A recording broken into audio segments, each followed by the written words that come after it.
What counts for most people in investing versus saving is not how much they know, but rather how realistically they define what they don't know. Warren Buffett. Just like Warren Buffett said, knowing what you can or can't do can change everything regarding finances. But there's something further down that has an even greater impact. Let's look at two people. The first person believes that no matter the situation, they can accomplish their goals. The second person never manages to succeed in their goals despite many opportunities allowing it to happen. Can you tell the difference between these two people? It's their mindset. And when the mindset is paired with knowledge, you can do earth-shattering things, both in a good way and a bad way. For example, did you know that 58% of Americans are living paycheck to paycheck? That's 58% of Americans that are broke, and 58% of Americans that don't even have $1,000 saved up for an emergency fund. We can point fingers and say that it's because of this or that, but the truth is that 90% of the reason why you and 58% of Americans are broke may surprise you. It turns out that there are three main practices that keep you broke, but the best part is that they're very easy to prevent, allowing you to alleviate your stress. It all starts with this. Catastrophic illness is not, but credit card debt is something you bring on yourself, and it's way better. It's way easier to stay out of trouble than to get out of trouble financially. And I will guarantee if you run up big credit card debts, you will be in trouble probably the rest of your life in terms of your financial situation. It's pretty clear the damage that credit cards can cause when Warren Buffett puts it this way. Money is one of the most significant stressors that fall on any single American, and for good reason. However, let's take a different perspective on this problem. Right now, the average car payment in the United States is a massive $714 every month for a brand new car. Now, let's say that instead of financing your beautiful car, you decide to put that money in an index fund. This fund returns around 8% every year on average. In 10 years, you would grow your investment account a little over $130,000. And what about after 30 years? You would already be a millionaire. But if you want to hear something that's really amazing, listen to this. Pointed out that if you'd put $10,000 in an index fund that reinvested dividends, and I paused for a moment to let the audience try and guess how much it amount to, and it would come to $51 million now. Yup. If you just invested consistently in the S&P 500 through Warren Buffett's life with just $10,000 and only reinvested dividends, you'd be a multimillionaire. This almost seems too good to be true, so why are so few people doing it? Well, there are a few reasons. But when it comes to cars, thoughts like, I need a car to get to work, or there's no such thing as a guaranteed 8% return, or 30 years is way too long to be a millionaire. And while these are all valid points, they're just excuses, and I'll prove that. I want you to pay attention to this. Incidentally, on a car, I look at that like anything else. It would take me probably a half a day to go through the exercise of buying a car and reading the owner's manual and all of that. And that's just a half a day I don't want to give up in my life for no benefit. Wall Street is the only place that people ride in a Rolls-Royce to get advice for those who take the subway. Warren Buffett. You have the fifth richest person in the world telling you two really important things. Firstly, a car is something you need to get you places, but the quality and luxury of the car doesn't matter. Secondly, the people who make people rich on Wall Street look like any other average person. So who is really rich here? The person financing the Rolls-Royce or the Wall Street worker? Let's look at financing through an example. Financing is like seeing a pair of pants on sale for $25. You're excited and you pick it up. But instead of paying for it in full at the discount, you tell the cashier that you'd rather pay $45 instead. Now, who in their right mind would pay $45 for a $25 pair of pants? But this is exactly what financing is like.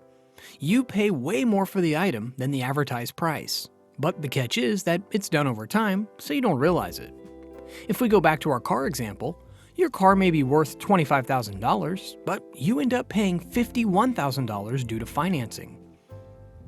When you manage to cut off financing, you'll magically find more money in your pocket, and what you do with it here can change everything. Sadly, this second point is something that several people avoid like the plague because of the risk. The truth is that the market is pretty volatile, and you can't expect what will happen from year to year. Some years are going to be better than others, but the thing that you can expect for sure is a return in the long run. This is why Warren Buffett said this: only buy something that you'd be perfectly happy to hold on to if the market shut down for 10 years. So let's look at some examples. What if you ended up with a 7% return over 10 years? What about 5%? Sure, it won't be over $1 million in 30 years, but isn't earning any money at all for doing nothing except putting your money into an index fund worth it? Isn't earning any money at all better than being broke?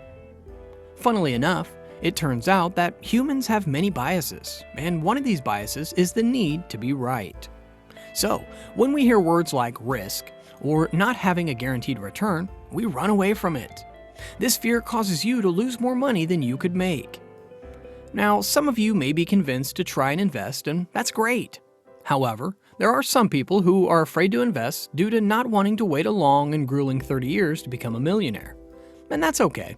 There's plenty of things you can do to still get rich. For starters, you can start investing more money so you can shorten the time it takes to become a millionaire. So, you say you don't want to put in more money. If you do, then you can't continue living the life you have right now, and money is already so tight.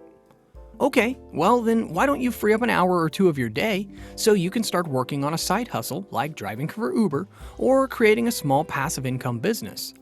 No, you can't do that because you have a life you're not willing to give up. You already work so hard at your job and need time to unwind with friends and family. Working more will just make you more stressed. Alright, well, how about waking up 30 minutes earlier to get some extra work done and aim for a promotion? You're kidding, right? You know that sleep is one of the most important necessities for a human, and getting less sleep is absolutely off the table. I need to sleep to work well at my job and make sure that I can enjoy hanging out with my friends, eating and drinking. So, what are we seeing here? You want to have all these nice things and be a millionaire, but you're not willing to do any work for it. You won't change your lifestyle.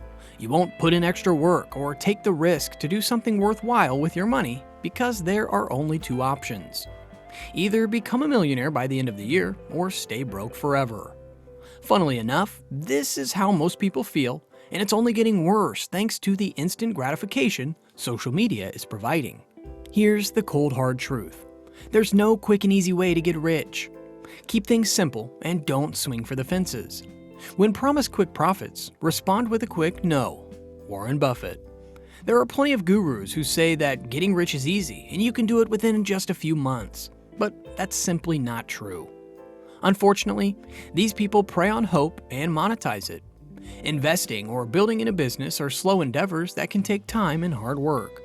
But with some raw dedication and discipline, it can be done. It's been done hundreds of thousands of times by others, and you can do it too. Berkshire was a small business at one time. I mean, it just takes time. I mean, it's the nature of compound interest, and you can't build it in one day or 1 week. So, Charlie and I have, we have never tried to do in some master stroke convert Berkshire into something 4 times as large.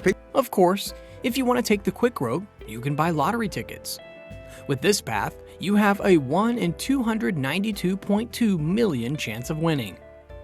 To put that into perspective, you have a 1 in 1,222,000 chance to be struck by lightning every year. Do you know anyone who's been struck by lightning? I sure don't. In other words, buying a lottery ticket is nothing other than spending money for the slimmest possible hope of winning. If you took that money and invested it, well, we've shown you what you can do with just car payments. So if you add your lottery ticket purchases, then you know how the story ends. It's funny to see how different cultures approach money. We've primarily covered how Americans use money, but what about a culture like India? They're basically polar opposites. If we look at earnings per dollar, for every dollar an Indian earns, 80% of it is saved and 20% is spent. For Americans, every dollar is earned, 1.5% or $2 is spent. This is because of our love of consuming and our privilege to use the money we don't actually have. But there's more to it than this. While Americans are broke, Some are quite happy since they can buy whatever they want. On the other hand, Indians have a lot of money saved, but they're not happy since they live so far below their means. Where can you find the balance? Generally aiming somewhere between 25 to 50% of every dollar to be saved is the key depending on your lifestyle. Now, let's put all this together. It is not necessary to do extraordinary things to get extraordinary results. Warren Buffett. Remember this quote for the rest of the video, as it's the key to helping you stop being broke forever. To start with, you need to stop financing things. This means that whatever you buy needs to be bought with the cash you actually have. A simple rule you can follow to ensure this is that if you can't afford 5 of them, you can't afford 1. This is a strict rule, but it's one where you'll start seeing money grow in your bank account. When you see more money every single month in your account, you need to do something with it. Leaving it there is like leaving it to decay. The next step is to start investing your money and letting it work for you so that it can grow while you continue to make more money from your job.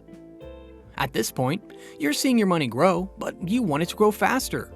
This is the time when you can start thinking about developing a side hustle, a second job, or some kind of passive income like real estate. Having an extra source of income will greatly boost your ability to raise money and stop stressing about money faster. No matter what, you're going to need to put in the work. You simply can't avoid it. We all want the easy way, but if you stick through the hard road, then the only road that'll await you is the easy one, and one where you'll feel amazing about the accomplishments you've done in your life.